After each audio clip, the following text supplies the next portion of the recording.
Episode 10. Henry உரத்த குரலில் கர்ஜித்து ஜீவாவின் பக்கம் திரும்புவதற்குள் ஜீவா ஹென்றி முன் நின்றான். ஹென்றி தன் உரல் போன்ற கையை தூக்குவதற்குள் அடி வயிற்றில் பலமான ஒரு அடி விழுந்தது. என வலியில் அலறிக்கொண்டு பின்னால் இருந்த 2 ஆசிரியர் மேல் விழுந்தார் ஹென்றி. என 2 ஆசிரியர்களின் அலறல் சத்தம் அந்த அறையை அலற வைத்தது. மலை போன்ற ஹென்றி எறும்பு போன்ற இருவர் மீது விழுந்து அவர்களை நிலை குலைய வைத்தார். ஆஹா, ஒரே அடியில மலையே சறுக்கி விழுந்துருச்சே, ஹென்றி காலி என சந்தோஷத்தில் மிதந்தான் அலெக்ஸ். உனக்கு எங்களோட வீக்னஸ் பாயிண்ட் எப்படி தெரியும் என வலியில் துடித்துக் கொண்டு தழுதழுத்த குரலில் கேட்டார் ஹென்றி. ஜீவா இங்கிருப்பவர்களை விட கீழ்நிலையில் இருந்தாலும் ஒரு அடியில் ஒவ்வொருவரும் விழுவதை ஹென்ரியால் நம்ப முடியவில்லை. ஹென்ரியின் நம்ப முடியாத வெளிப்பாடு சுபீரிடமும் இருந்தது. சுருண்டு விழுந்தவர்கள் எழுந்திருக்க சில நிமிடங்கள் ஆகும் என்றாலும் அவர்கள் சுய நினைவில்தான் இருந்தனர். இங்கு ஒவ்வொரு மனிதனும் அவர்களுக்கான வீக்னஸ் பாயிண்ட் ஒன்றை கொண்டிருந்தனர். அதுதான் இவர்களின் பலவீனமாகவும் எதிரியின் பலமாகவும் இருந்தது. இந்த வீக்னஸ் பாயிண்டில் ஒரு குழந்தை அடித்தால் கூட எதிரில் இருப்பவரை கொல்ல முடியும் என்பதால் அதை மிகவும் பாதுகாப்பாகவும் ரகசியமாகவும் வைத்திருந்தனர். ஆனால் ஜீவாவுக்கு ரகசிய சக்தி இருக்கிறது என்று யாருக்கும் தெரியவில்லை. டெஸ்டினி புக்கின் மூலம் சுலபமாக ஒவ்வொருவரையும் வீக்னஸ் பாயிண்டில் லேசாக தட்டினான் ஜீவா. இதை அவர்கள் யாரும் எதிர்பார்க்கவில்லை. இப்படி ஒருவனை பார்த்து அதிர்ச்சியாவதை தவிர அவர்களால் எதுவும் செய்ய முடியவில்லை. ஜீவா தன் மூளையில் உள்ள டெஸ்டினி புத்தகத்தின் மூலம் எதிரில் இருப்பவர்களின் ஜாதகத்தையே படித்து முடித்தான். அதில் வீக்னஸ் பாயிண்ட் தெளிவாக போடப்பட்டு இருந்ததால் அதை வைத்து இங்கே ஒவ்வொருவராக பந்தாடினான். நீங்க எல்லாரும் கெத்தா போட்டிக்கு வந்தீங்க, போட்டியில தோத்துட்டா அடி வாங்கவும் கெத்தா வந்து நிக்கணுமா வேணாமா என ஜீவா கேட்க என தலையசைத்தார் ஒரு ஆசிரியர். நிக்கணும் இல்ல, அப்படி அடி வாங்க நிக்கலேனா எப்படிதான் நடக்கும் என ஜீவா சொல்லிக் கொண்டு கையை பின்னால் கட்டி நின்றான். ஜீவா, நீ என்ன கோல்மால் பண்ணி எங்களோட வீக்னஸ் பாயிண்ட் எல்லாத்தையும் பார்த்தேன்னு எனக்கு தெரியாது. ஆனா எங்களை பப்ளிக்ல அடிச்சதுக்கு ஒன்னு ரிப்போர்ட் பண்ணி இந்த ஸ்கூலை விட்டு உடனே தூக்க சொல்ல போறேன் என வயிற்றில் கையை வைத்து தேய்த்துக் கொண்டு வலியுடன் கூறினார் ஹென்றி. அட புராடுகாரா, இவ்வளோ பெரிய உடம்ப வச்சுக்கிட்டு இப்படி குறுக்கு வழியில யோசிக்கிறிய தடிமாட்டு பாயல என முனகினான் அலெக்ஸ். ஓ, என்ன நேரா ஜெயிக்க முடியலன்னு எப்படி பிளான் போடுறியா? நான் உனக்கு கீழே டான் 3ல இருக்கிற ப்ரொஃபசர். நான் உன்னை அடிச்சது இந்த ஸ்கூல்ல இருக்கிறவங்களுக்கு தெரிஞ்சா யாருக்கு அசிங்கம், உனக்கா எனக்கா என ஜீவா புருவத்தை உயர்த்தி கேட்டான். கோபமடைந்த ஹென்றி, உன்ன மாதிரி ஒரு வர்ஸ்ட் ப்ரொஃபசரை நாங்களே ஹீரோ ஆக்கிருக்க கூடாது. நீ எங்களை அடிச்சேன்னு சொன்னா இந்த ஸ்கூல்ல யாரும் நம்ப மாட்டாங்க. எங்களுக்கு தான் அது அசிங்கம். இந்த ஸ்கூல் உன்னை வெளியே அனுப்ப வேற ரீசன் சொல்லணும், அவ்வளவுதான் என சொல்லி வலியை தாங்கிக் கொண்டு சிரித்தார் ஹென்றி. அது மட்டும் இல்ல, நீ வெளியே போனா உனக்கு எந்த பாதுகாப்பும் இல்ல. யார் வேணாலும் உன்னை கொலை பண்ணலாம். ஏன் நாங்க கூட ஆள் வச்சு உன் கதைய முடிக்கலாம் என பின்னால் இருந்து சுபீர் கரகரத்த குரலில் கூறினார். உனக்கு ஒரே ஒரு வாய்ப்பு தர, நீ முட்டி போட்டு எங்க கிட்ட ஆளுக்கு ஒரு அறை வாங்கிட்டா உன்னை கம்ப்ளைண்ட் பண்ணாம விட்டுருவோம். இல்லனா நீ அவ்வளவுதான் என ஹென்றி உடலை மேலே தூக்கி அமர்ந்து கூறினார். நீங்க எல்லாரும் நிறைய தில்லுமுள்ள ஐடியா வச்சிருப்பீங்க போல. சோ நானும் ஒரு தில்லுமுள்ளு பண்றேன், ரெடியா என கேட்டுக்கொண்டு ஹென்ரியை நோக்கி முன்னால் நடந்தான் ஜீவா. அடடா, என்ன இன்னைக்கு ஜீவா ஃபுல் ஃபார்ம்ல இருக்கான் போலியே, என்ன சரக்கு அடிச்சிருக்கான்னு தெரியலையே, இனி அதே சரக்க அடிக்க சொல்லணும் என நினைத்த அலெக்ஸ் குதூகலமாக நின்றான்.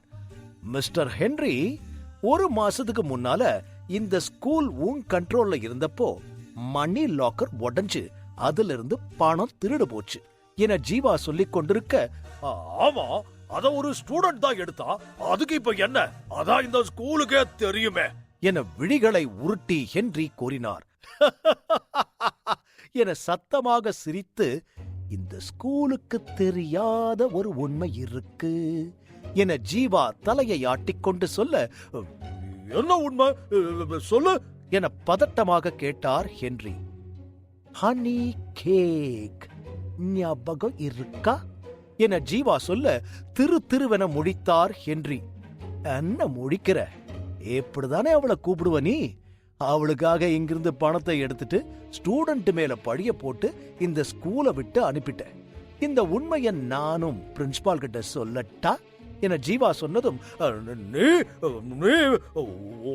உனக்கு எப்படி என வார்த்தைகள் தடுமாற தன் ராட்சத உடலை குலுக்கி நம்ப முடியாத முகபாவனையை வெளிப்படுத்தினார் ஹென்றி.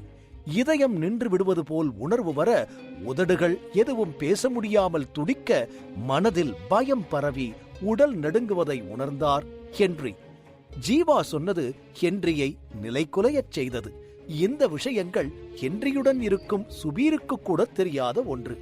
அது எப்படி ஜீவாவிற்கு தெரிந்தது என குழம்பிக் கொண்டு திகைத்து பார்த்து கொண்டிருந்தார் ஹென்றி. என்ன சுபீர், உங்ககிட்ட கூட இதெல்லாம் சொல்லாம மறைஞ்சிட்டாரே இந்த ஹென்றி சார் என அலெக்ஸ் இந்த நேரத்தில் குறுக்கிட்டு நக்கலாக சொல்ல, அலெக்ஸ், இவன் மட்டும் என்ன யோக்கியமா? 3 வருஷத்துக்கு முன்னாடி இவன் இங்க படிச்ச ஒரு பொண்ணை இன்சல்ட் பண்ணி சூசைட் பண்ண வச்சுட்டான். இது இவனை தவிர யாருக்கும் தெரியாது. அந்த பொண்ணு செத்ததுல இருந்து இவன் கனவுல வந்து பயமுறுத்தி இவனை தூங்க விடாம பண்ணுனான். இப்போ ஒரு 6 மாசத்துக்கு முன்னால இவன் முதுகுல ஒரு பரு தெரிய ஆரம்பிச்சு இப்போ கை அளவுக்கு அது வளர்ந்திருக்கு. அந்த பொண்ணுதான் பேயா வந்து இவனை பழி வாங்குறான்னு பயந்து செத்துக்கிட்டு இருக்கான் என ஜீவா சொல்ல, என்ன ஜீவா சொல்ற? இது வேற நடந்திருக்கா என அலெக்ஸ் வாயை பிளந்தான். துல்லியமாக நடந்ததை சொன்ன ஜீவாவை பார்த்து சுபீர் கால்களும் கைகளும் கட்டுக்கடங்காமல் நடுங்கியது. சட்டென்று ஜீவா முன் மண்டியிட்டு அழுதார் சுபீர். அந்த நேரத்தில் பயத்தில் சுபீரின் பேண்ட் கூட நனைந்தது.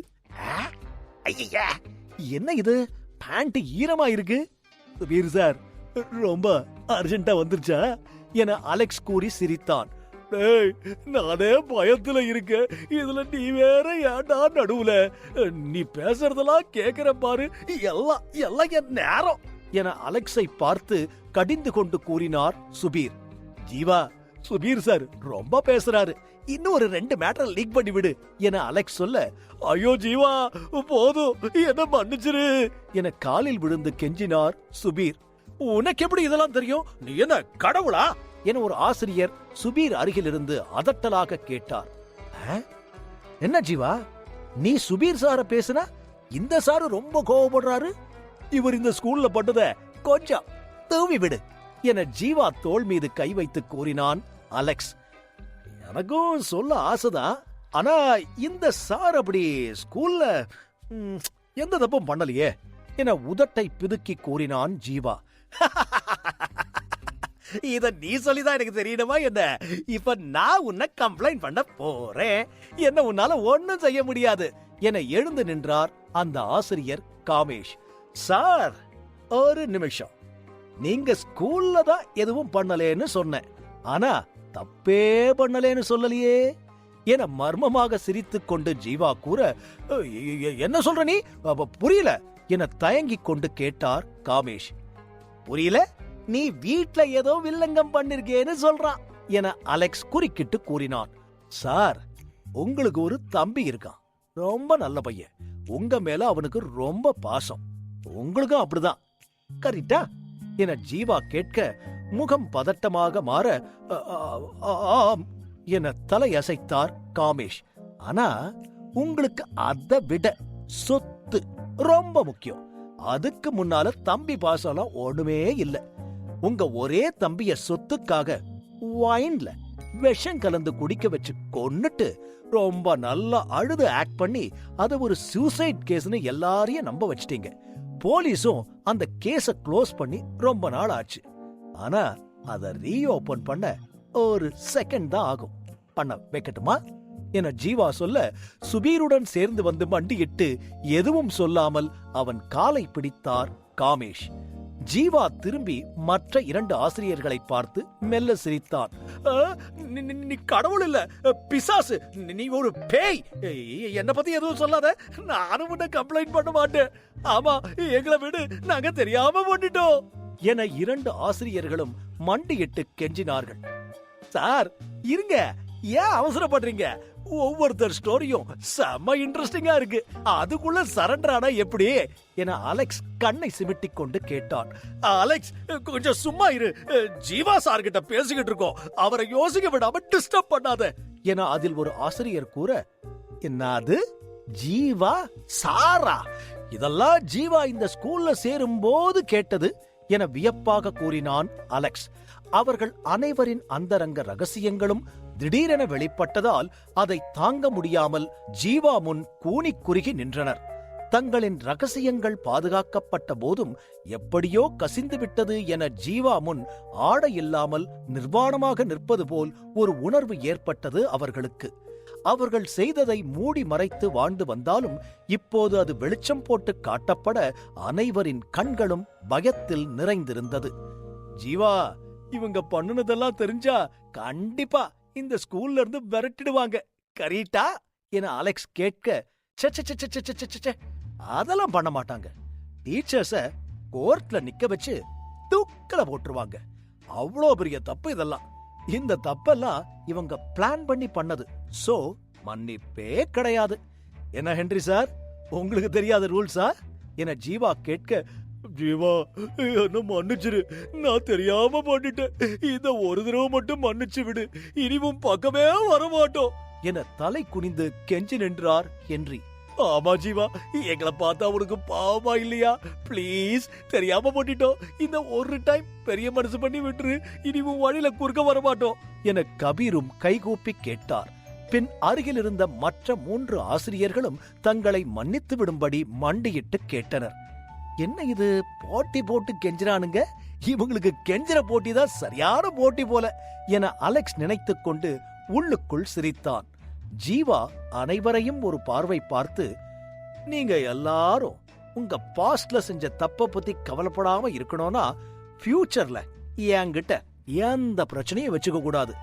இப்ப நடந்தத மனசுல வச்சுக்கிட்டு வால்ல சுருட்டிக்கிட்டு இருக்கணும். ஒரு சின்ன விஷயம் பேசுகினா கூட உங்களை மறுபடியும் மன்னிக்கவே மாட்டேன் என ஜீவா சொல்லி முடிக்க, ஜீவா கண்டிப்பா உன் பக்கமே வர மாட்டோம், நீ எங்களை விட்டா போதும், இனி உன்னை பத்தி யோசிக்க கூட மாட்டோம் என ஹென்ரியும் சுபீரும் மாறி மாறி சொல்லி மன்றாடினார்கள். மற்ற 3 ஆசிரியர்களும் அதே போல் மன்றாடி நின்றனர். உங்களை இந்த ஒரே டைம் மன்னிச்சு விடுறேன். இதே தப்ப நீங்க இன்னொரு முறை பண்ணுனா நான் வார்னிங் கூட பண்ண மாட்டேன். உங்களுக்கு அதான் லாஸ்ட் டேவா இருக்கும் என ஒரு ஆக்ஷன் ஹீரோவாக கர்ஜிக்கும் குரலில் ஜீவா சொல்ல 5 ஆசிரியர்களும் வேகமாக தலை அசைத்தனர். ஜீவா டெஸ்டினி புக் மூலம் யார் ஒருவரின் குறைகள், நிறைகள், தவறுகள், செயல்கள் என அனைத்தையும் ஒரே நொடியில் பார்க்க முடியும் என்பதால் அவன் எதை பற்றியும் கவலைப்படவில்லை. இந்த விவரங்கள் அனைத்தும் டெஸ்டினி புக்கில் ஒரு சிறு பகுதி மட்டுமே. இன்னமும் அதை புரட்டினால் எதையும் செய்ய முடியும். கிட்டத்தட்ட அவன் கடவுள் போல என ஜீவா உணர்ந்தான். ஜீவா, நீ எப்படி இவ்வளவு அக்யூரேட்டா ஜோசியம் சொல்ல ஆரம்பிச்ச என அலெக்ஸ் மெல்ல ஜீவா காதில் கிசுகிசுத்தான். கண்டிப்பா தெரியணுமா என ஜீவா கேட்க, ஆமா ஜீவா, இல்லனா என் மண்டைய வெடிச்சிரும் என பாவமாக கூறினான் அலெக்ஸ். ஓகே சொல்றேன், ஆனா ஒரே ஒரு கண்டிஷன். அத சொல்றதுக்கு முன்னாடி உனக்கும் ஒரு ஜோசியம் பார்த்து சொல்லட்டுமா என ஜீவா சிரித்துக் கொண்டு கேட்டான். அதை கேட்ட அரண்டு போனவன், இல்ல வேணாம் வேணாம், என் தலை வெடிச்சாலும் பரவாயில்ல, நீ எனக்கு ஜோசியமும் சொல்ல வேண்டாம், அந்த ஜோசியத்தை பத்தியும் சொல்ல வேண்டாம் என கையெடுத்து கும்பிட்டான் அலெக்ஸ். நான் இங்க வந்து இவ்வளோ நேரம் ஆச்சு, ஆனா வந்த வேலையை தவிர மத்த வேலை எல்லாம் நடந்துருச்சு. ஆனா வந்த வேலை இன்னும் முடியலையே என ஜீவா சொல்லிக்கொண்டு ஹென்ரியை பார்த்த அடுத்த நொடி ஹென்றி தன் மலை போன்ற ராட்சத உடலை சாய்த்து எழுந்து நின்றார். பின் லாஜிஸ்டிக்ஸ் அறைக்குள் வேகமாக ஒரு தங்க நிற பெட்டியை எடுத்துக்கொண்டு வெளியே வந்தார். சார், இந்தாங்க நீங்க கேட்ட ஐடி கார்டு, எவ்வளவு வேணுமோ எடுத்துக்கங்க என ஒரு பாக்ஸை நீட்டினார் ஹென்றி. மரியாதை தானா வருது, என்று சிரித்துக் கொண்டான் ஜீவா.